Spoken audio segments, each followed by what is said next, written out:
Most people try to create a new personal reality as the same personality, and it doesn't work. We literally have to become somebody else. So then you would have to agree with me then all this information that you're learning today would inspire new thoughts, yes? And new thoughts should lead to new choices, yes?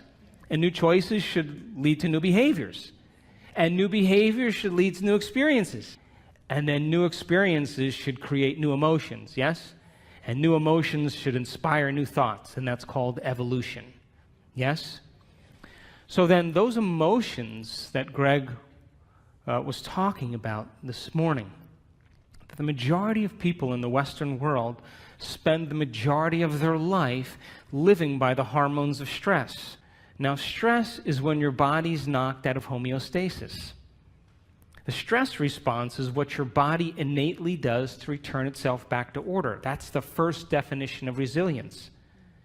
Now, you have three types of stress. You have physical stress, like an injury, an accident, a fall, a trauma. You have chemical stress, like viruses and bacteria and blood sugar levels and heavy metals and hormones and foods and hangovers. And then you have emotional stress, right? Traffic jams and internet connections and second mortgages and single parenting and 401ks.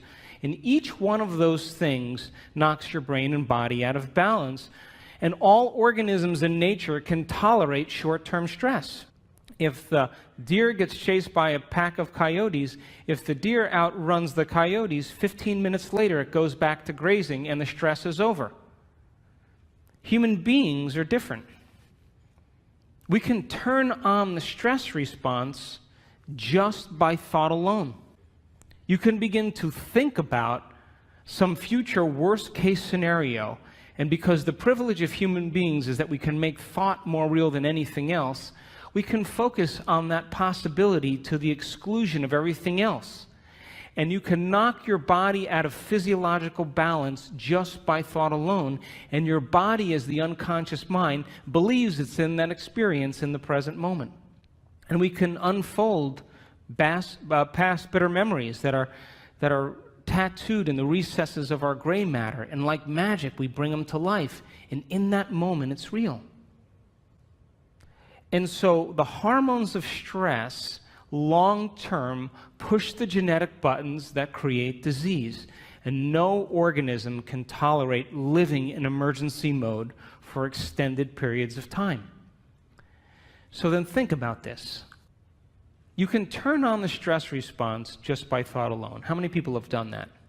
You've done that? It's called being human, right? And we know that the hormones of stress dysregulate and downregulate genes to create disease.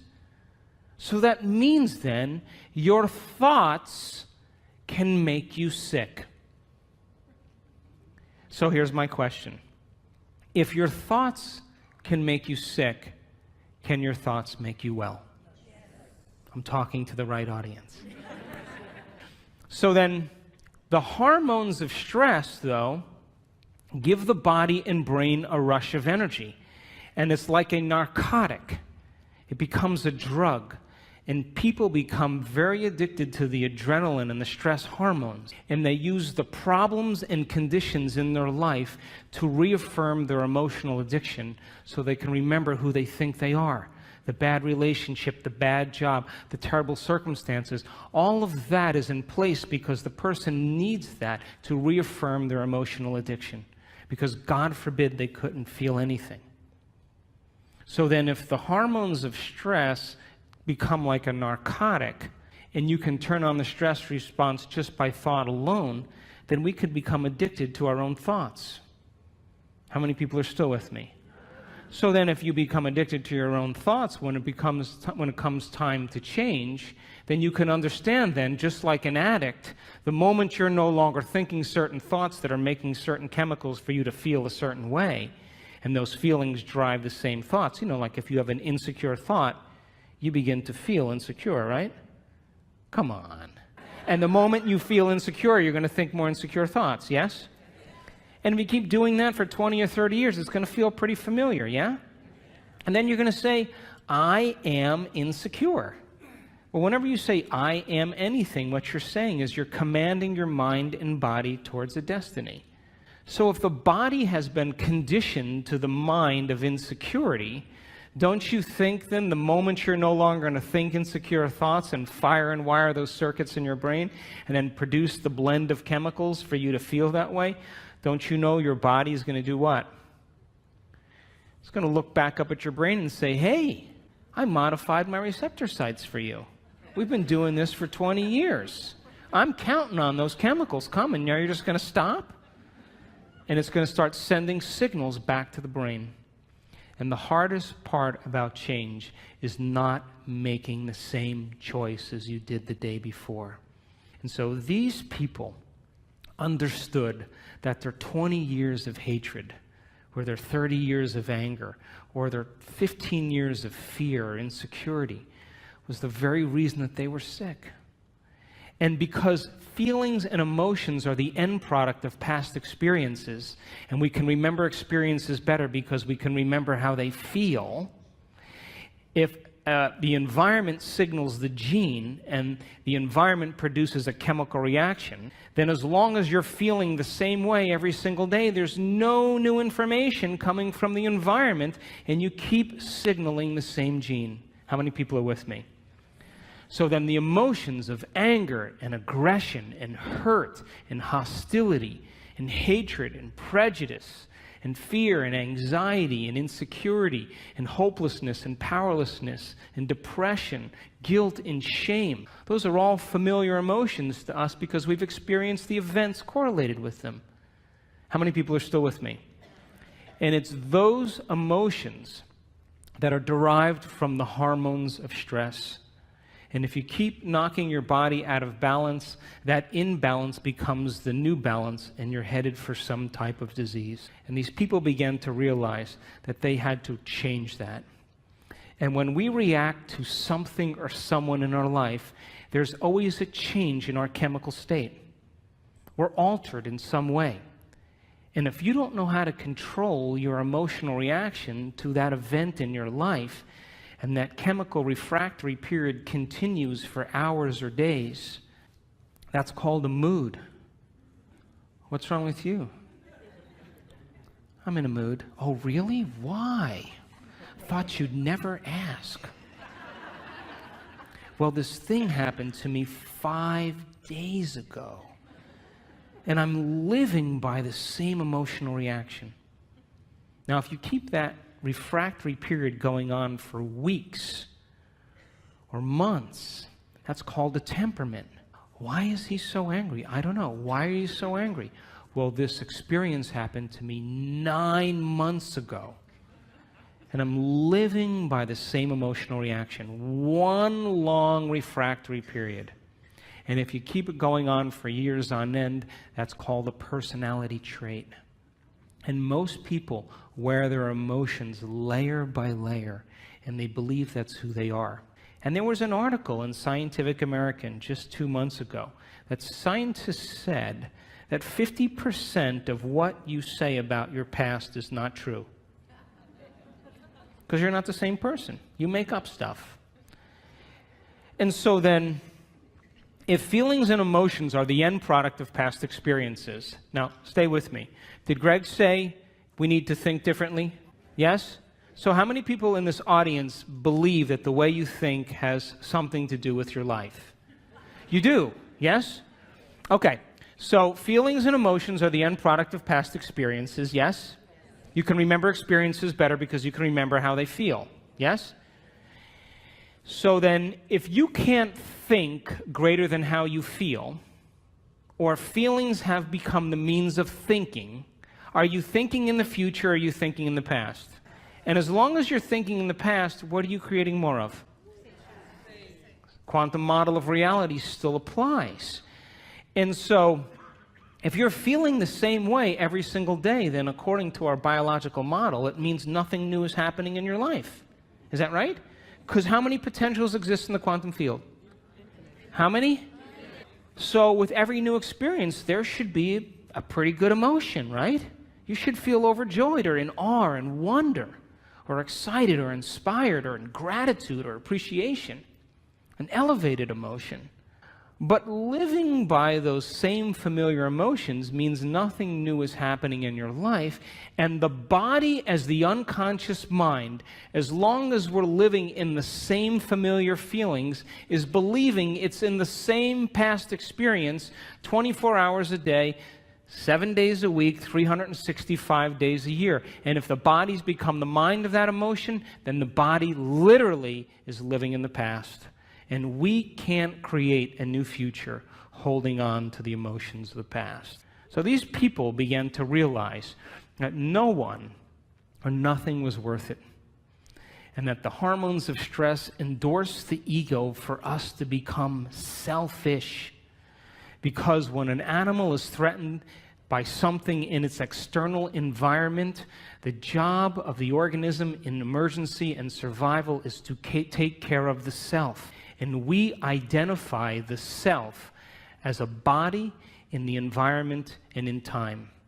When the zebra is being chased by the lion, she's only concerned about three things.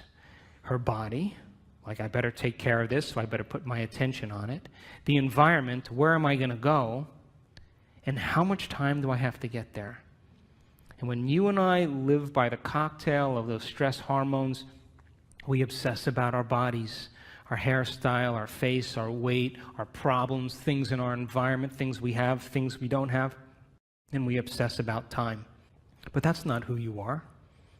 Because as long as you're living by the hormones of stress, you're living as a materialist. Because the hormones of stress cause us to believe that the outer world is more real than the inner world. And those hormones absolutely make us feel separate from possibility. Why? Because when you're being chased by a lion, it's not time to create. It's not time to trust. It's not time to learn. It's time for emergency. So the majority of people in the Western world spend the majority of their time preparing themselves for the worst case scenario and protecting themselves from it. They're basically trying to predict the future from the past. And when we get it right, you know what we say, right? You need to hang out with me. See how smart I am? But what happens when it doesn't happen? That's called anxiety. That's called neurosis. It's called insomnia. And so when we live by the hormones of stress and we're defining reality by our senses, we become materialists because we feel separate from possibility, and all of our attention goes on our bodies, the environment, and time. Another way to say that is, from a quantum perspective, the atom is 99.9999% energy and information, and we're putting all of our attention on the particle, and we're missing out on possibility. And so these people had to hit a point of crisis where they finally started taking their attention off their outer world and started to ask themselves some bigger questions. Who am I? What is a greater expression of myself? What would I have to change to be happy? Who in history do I admire that I want to be like? And they began to contemplate and speculate and rehearse who they were going to be if they got better. And the mere process of thinking about who they were going to be began to change their brain. And when you marry a clear intention is a thoughtful process, with an elevated emotion, that's a heartfelt process, you move into a new state of being. And as they began to remind themselves every single day of who they no longer wanted to be, and they reminded themselves every day of who they did want to be, they began to cause their brain to fire in new sequences and new patterns and new combinations. And whenever you make your brain work differently, you're changing your mind. Because according to neuroscience, mind is the brain in action. Mind is the brain at work. So they reminded themselves every day of who they wanted to be, and they began to fire and wire new circuits in their brain that became the very platform of the foundation of who they would become. But here's the point. They said, I'm not getting up from this meditation until I feel like that person. Now, The privilege of being a human being is that we can make thought more real than anything else. And when the thought in their mind became the experience, their heart began to open, and their body, as the unconscious mind, began to believe it was in that new future, in the present moment, and they were literally signaling new genes in new ways ahead of the environment. And as they began to fall in love with themselves and gave thanks before it was made manifest, the emotional signature of gratitude means the event has already happened. And so now they were giving their body a taste or a sampling of the future in the present moment. And every day they did it over and over again. And they were unmemorizing emotions that kept them connected to the old self. And they were reconditioning the body to a new mind and to a new emotion. And that heart of theirs began to open. And they went from selfish to selfless. And they moved from a state of survival to a state of creation. And when they were no longer thinking and feeling in the same way, they moved into the fourth quality. They had long moments where they lost track of time and space. What they were doing in their inner world became so real to them that when they opened their eyes, they thought it would be 20 minutes later, and it was an hour and 20 minutes later. And when they did that, that magnificent forebrain, the crowning achievement of the human being, the frontal lobe, the creative center, it has connections to all other parts of your brain. And when you're asking open-ended questions like, what would it be like? How would it have to be? The frontal lobe, like a great symphony leader, looks out of the landscape of the entire brain and begins to select different networks of neurons and seamlessly pieces them together to create a new mind. And the moment the brain begins to fire in tandem, the frontal lobe creates a picture. And that picture is called an intention. And when you can make that picture more real than anything else, and you begin to feel inspired by it, your body's no longer living in the past. Now it's living in the future. And every day, as they no longer fired and wired the same circuits in their brain and emotionally signaled the same genes in the same way, they were moving into stasis. And then they began to reverse the process.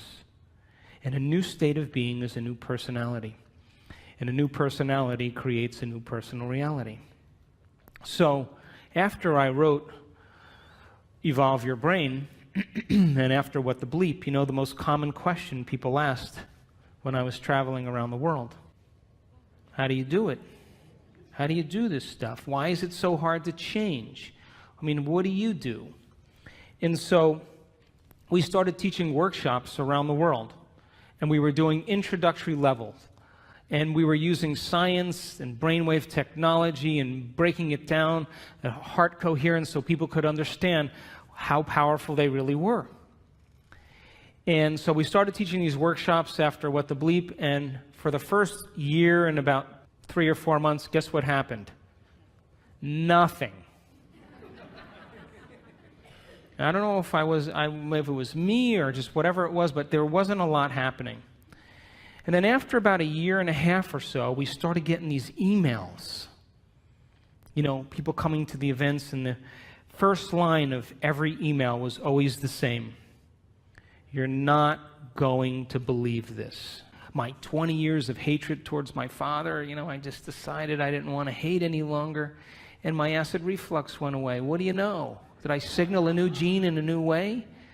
And people started to correlate what they were doing. They were actually practicing it consistently, not as something that they had to do, but something that they wanted to do, because they believed it was possible. And if you knew that you were a creator of reality, that your thoughts have something to do with your destiny, if you knew that on a gut level, would you ever miss a day? Never miss a day. And would you ever let a thought slip by your awareness that you didn't want to experience? And so when we started seeing the feedback started to come in, people started saying, hey, I'm feeling better, things are starting to happen in my life. That was, for me, the most important point in my career, because I knew on some level that we were making a difference in people's lives. And so people around the world started sending in these wonderful emails, and I just was doing these level 1 intensive workshops, and then after I'd finish the workshop, people would say, can we do another one? I'd be like, okay, we'll do another one. So we did like these level 2s, and then after level 2, someone said, can you do a level 3? And I said, okay, we'll do a level 3. Then after level 3, someone said, can you do another one? I said, I don't think I know anything else. But we kept doing them. I kept learning, and we were in Seattle a couple years ago, and we did a progressive workshop. And there was a lady with MS whose wheelchair, her motorized wheelchair, broke down. And she came anyway. And by the end of that event, she was walking across the room, unassisted, with no limp, and the motor functions in her leg came back. Now, I have to tell you, I was more surprised than anybody. Because now I knew that we were signaling new genes in new ways in real time. That, I mean, we could talk about genes forever, but your genes are a library of potential. They're a library of possibility. They're a parts list.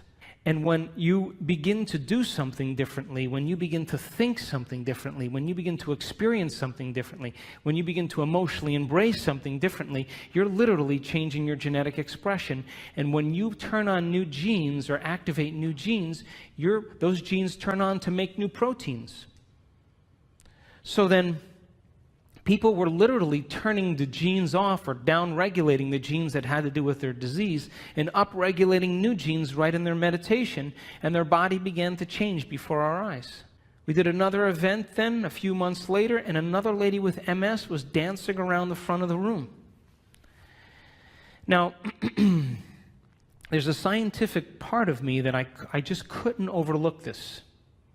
And I became very, very passionate about this idea called information to transformation. And I said that if it's happening in real time, people are doing amazing things. Common people just like you give them information, really profound information that has to do with the truth of the way reality really is. And you begin to have them share that information where they can repeat it. They're wiring it in their brain. Would you agree?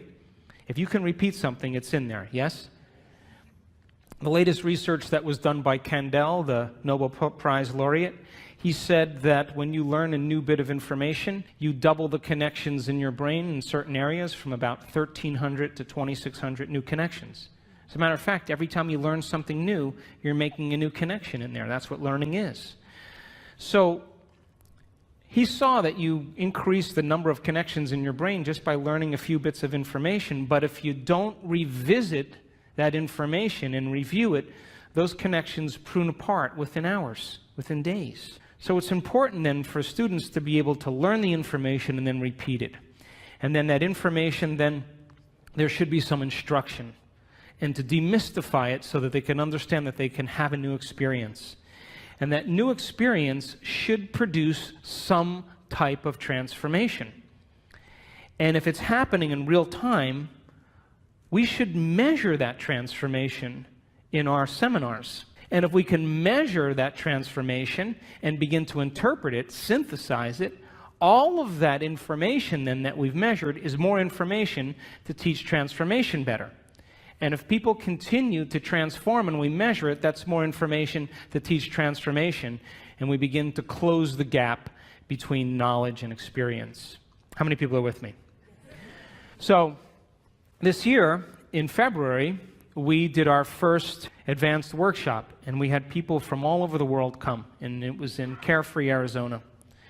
And I brought in a team of technicians and neuroscientists, and we brought in a physicist from St. Petersburg, and I wanted to begin to measure transformation.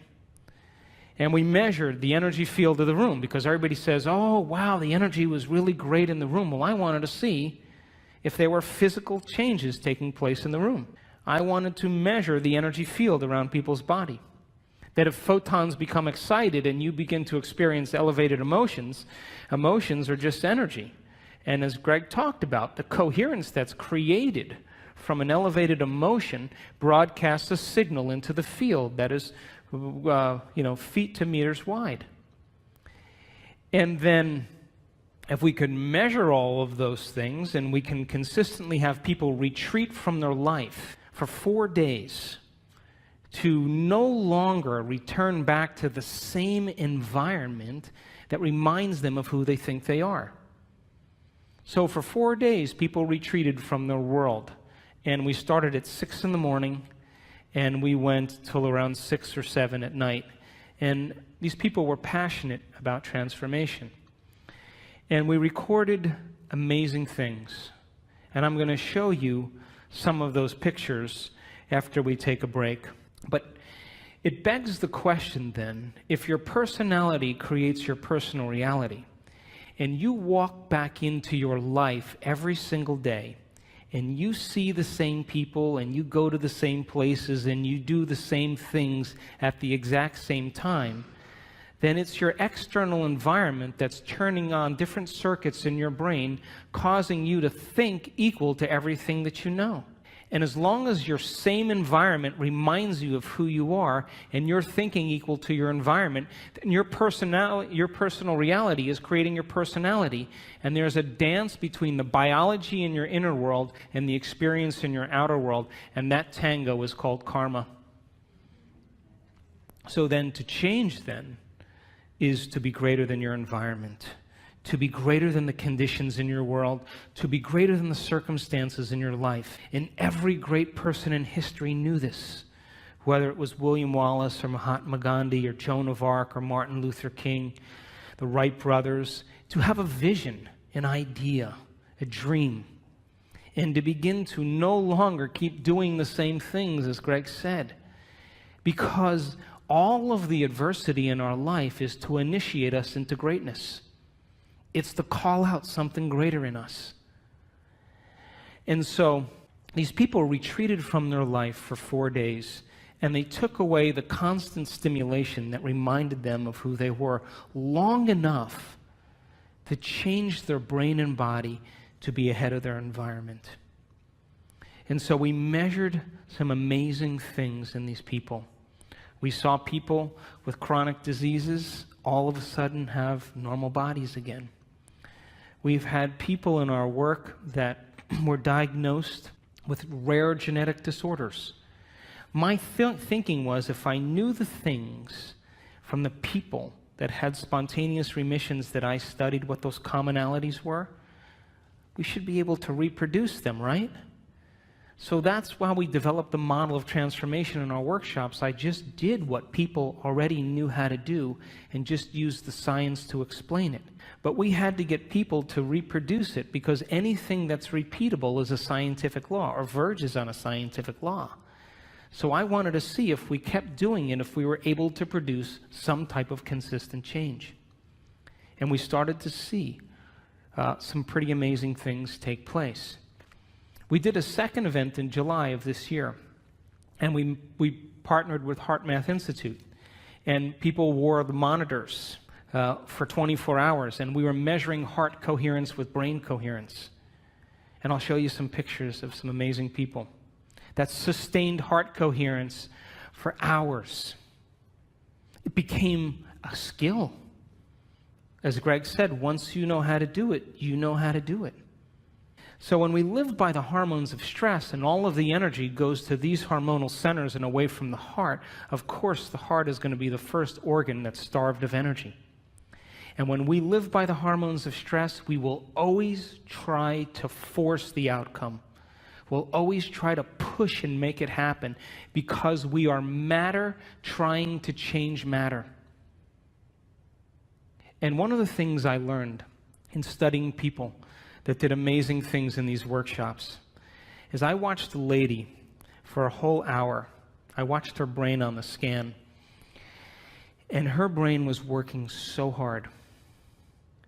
And as I watched it over and over again, watched it over and over again, watched it over and over again, the more she tried to change, the worse her brain got.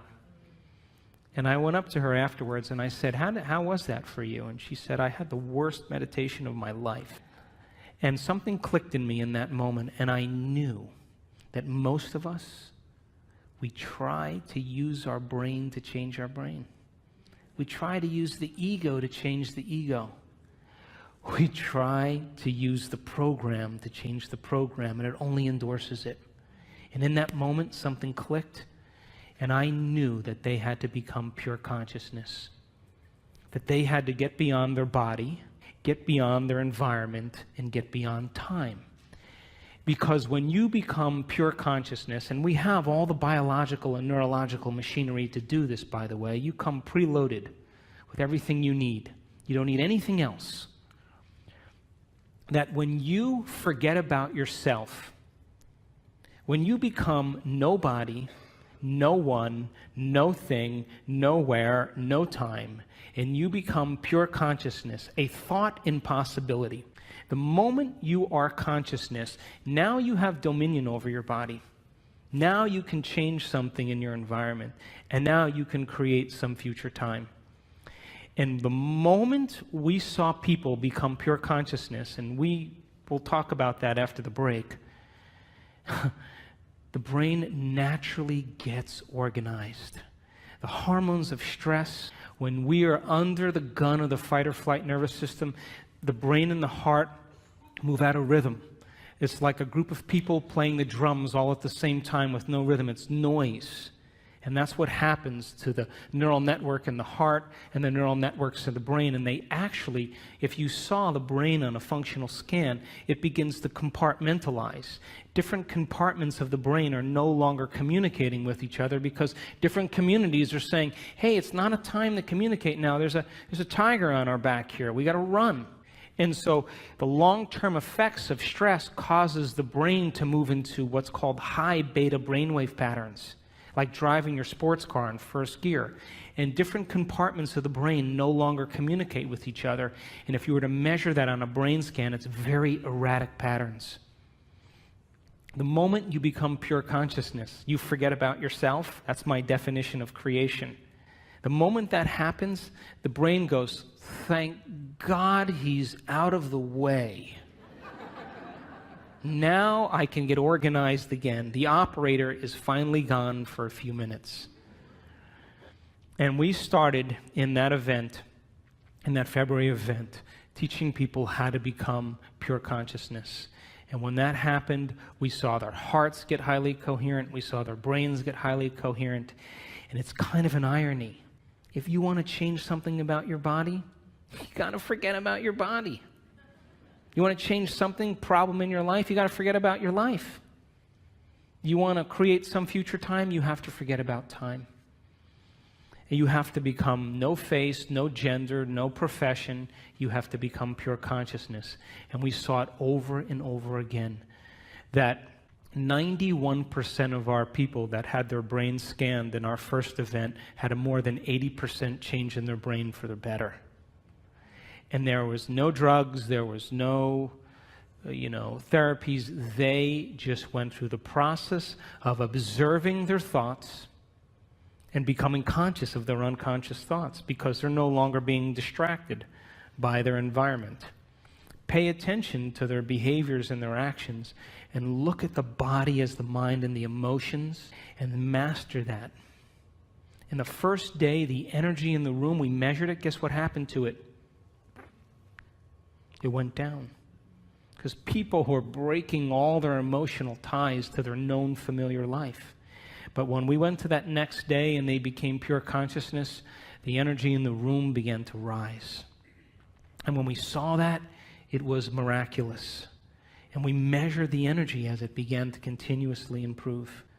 And when we did our event in July, we started seeing people having enormous amounts of energy that were stored in their body travel up through their heart and into their brain. And we captured people with a full-on Kundalini experience, full-on ecstasy in their brain. And they were common people just like you. And boy, I tell you what, after that experience, they could care less about their checking account. They could care less about their problems. And we saw one lady move into such a state of ecstasy. We were watching her on the camera, on the screen like this. And all of a sudden, we saw her brain get very organized. The front of the brain talking to the back of the brain, the back with the front, side to side. strong level of coherence, and all of a sudden, she went into this high consciousness state called gamma brainwaves. And gamma brainwaves is super consciousness. And I looked at that screen, and I looked at the neuroscientist, and I looked at him again, and I said, I think she's in ecstasy. And we turned around, and she had tears running down her face. She was so connected to something greater. She didn't want the experience to end. I'm going to show you pictures of her brain. She wanted the moment to elongate. She felt so connected, and all of a sudden, when that posterior pituitary turned on and released all that oxytocin into her brain, guess what it did to the amygdala where all the stress circuits are? It anesthetized, it shut down fear, it shut down hostility, it shut down sadness. Those circuits are turned off when oxytocin is like that. And the heart begins to open its vascular channels and motility increases, and she feels connected to something greater. And she would never try to force the outcome in that moment. She's already connected to the outcome. She's trusting in the outcome. And we saw it with more than one person. And so the concept of information to transformation is to empower you that it's possible, that all of this information and science and everything that's coming out right now is for us to do something with. And this is a time in history where it's not enough to know. It's a time in history to know how. And when you give common people the opportunity to understand the truth about themselves, and then you inspire them to go out and try it like a scientist. Hey, I'm going to change the way I think and feel. I should see some effect in my life. And the moment I can correlate the feedback in my life with what I did, I'm going to do it again. And so we've had people around the world heal themselves of all kinds of conditions. We've had people win the lottery. We've had people create new opportunities for themselves, because nobody is so special to be excluded from this phenomenon. And the phenomenon is that you are a creator. And when you live by the hormones of stress, you forget that, and so do I.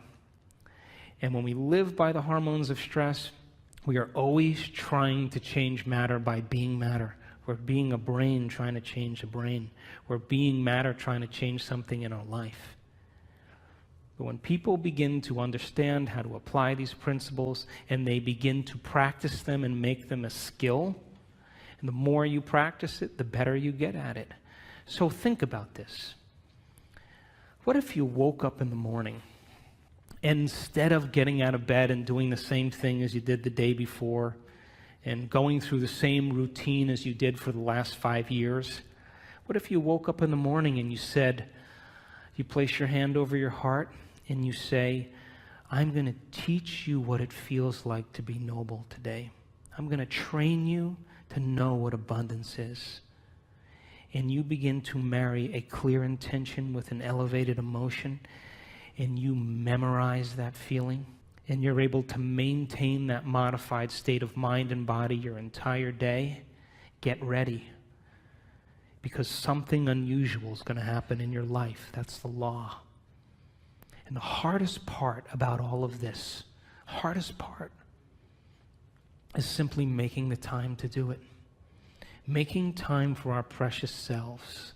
To decide then, well, geez, I want to be wealthy and abundant. Well, if I want to be wealthy and abundant, then I can't feel lack, because a wealthy person never feels lack. And if I feel lack, I'm going to attract lack. Gold only attracts gold. Lead doesn't attract gold. And so then when we see our life now as an initiation, and we have to meet the conditions in our life from a greater level of mind every day, then wouldn't it be a good idea every day to ask yourself a question like, what is the greatest expression of myself that I can be today? One lifetime today. Can I demonstrate love? Can I be patient? Can I be filled with energy and enthusiasm? Can I give? Who in history do I admire that I want to be like? And you begin to, rehearse a new way of being and begin to install the neurological hardware in your brain so you have the circuits in place that when you open your eyes, you're somebody else, and you get that heart-centered emotion going. You move out of these survival centers, and the moment you open your heart, it's a fact. The Heart Math Institute did the research. Take a clear intention and marry it with an elevated emotion, and you change matter. You alter DNA at a distance because the thoughts you think are like the electrical charge in the quantum field, and the feelings that you emote are like the magnetic charge. And how you think and how you feel broadcasts an electromagnetic signature that influences every single atom in your life. So what are you broadcasting every day? So if you were able to practice it and change your brain and body ahead of the environment every day, then your friends would go, "You look different. Did you change your hairstyle?" No. Really? Did you shave your mustache? No, never had a mustache. Really? Did you lose weight? No. Whoa, wow, something's different about you, because they're sensing a change in energy. And when you change your energy, you change your life. How many people are with me? So, great time to be alive, would you agree? We signed up for this. But listen, you can't stand up and in the name of spirituality say, "Hey, let's all live in gratitude," and get in your car and be like, "Hey, get out of the way," cut people off. What's that?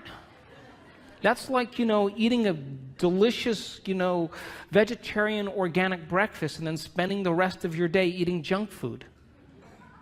That you have to lay down we have to lay down the very thing we used our whole life to get what we want for something greater to happen.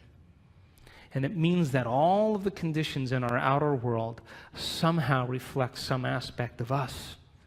And if you want peace in the world, you better not be arguing with your coworker. It doesn't work that way. And if you want to experience true fascination for life, make time for fascination. I was in Barcelona a little ways back, and I was invited to speak to the ministry of all the ministries in the government there, 17 different ministries. And they're in a crisis right now. And the one thing I didn't want to be was some know-it-all American, And I said, "How do you become supernatural?" You got to start doing what's unnatural. When there's a crisis and everybody is in lack, that's the time to give. When everybody else is in fear, that's the time to demonstrate courage. When everybody else is hostile and judging, that's the time to show compassion. And if we can continuously do over and over again what is so unnatural, sooner or later will become supernatural. Wouldn't you agree? So then if you're working on your anger and your frustration, and I'm working on my fear and my anxiety and my judgment, and I'm taking care of me and you're taking care of you, then everybody was doing that, we would sooner or later start to see some change in the world. Yes? So then we have to begin to start somewhere. And the place we start then is looking within and beginning to look at some of those emotions that keep us anchored to the past, that literally begin to break us down. And if a person can move into an elevated state of being every day, and they understand that they're signaling new genes just by doing that, just by doing it. If you have that understanding, you will produce greater results. If a group of elderly men can retreat from their life for 5 days and go to a retreat center north of Boston, all these men in their 70s and 80s, and they were told to act like they were 22 years younger. Just pretend. And they had, magazines with Mickey Mantle and Joe DiMaggio and Marilyn Monroe movies, and, and they had papers with current events. And for 5 days, they hung out with other men, and they just pretended like they were 22 years younger.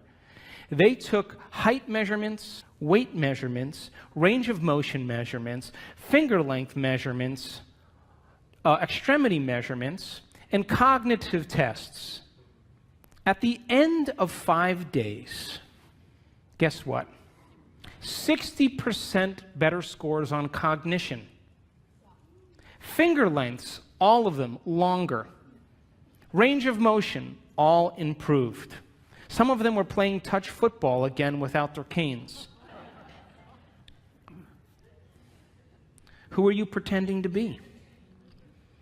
Because if you can begin to understand that when you begin to change your state of being, that a thought begins to activate new neural networks in your brain. New neural networks in your brain begin to fire and wire to create a hologram or a picture. That hologram or picture signals the limbic brain to make neuropeptides. And neuropeptides are chemical messengers that signal hormones. And hormones and neuropeptides begin to dock on receptor sites of cells. And cells begin to get a new message and signal new genes. And new genes make new proteins. And new proteins means the expression of life. And the expression of life is equal to the health of your body, just by changing a thought. So then, if you woke up every morning and you pretended to be genius of the universe, unlimited mind, healthy, you would probably have to stop on the side of the road with your pen and write down the download that you were getting from the field because you never thought in that way. And so you and I have been hypnotized and conditioned into believing that we need a reason for joy, that we need a reason to give thanks. We need a reason to feel inspired. That's the old model of reality, of Newtonian physics, of cause and effect. Wait for something outside of you to change how you feel inside of you. And the moment you feel better inside of you, you pay attention to who caused it outside of you. And that event's called a memory. That's cause and effect. Quantum model of reality, as Greg said, is about causing an effect. Begin to change how you think and feel, broadcast a whole new electromagnetic signature, and give thanks before the event is made manifest.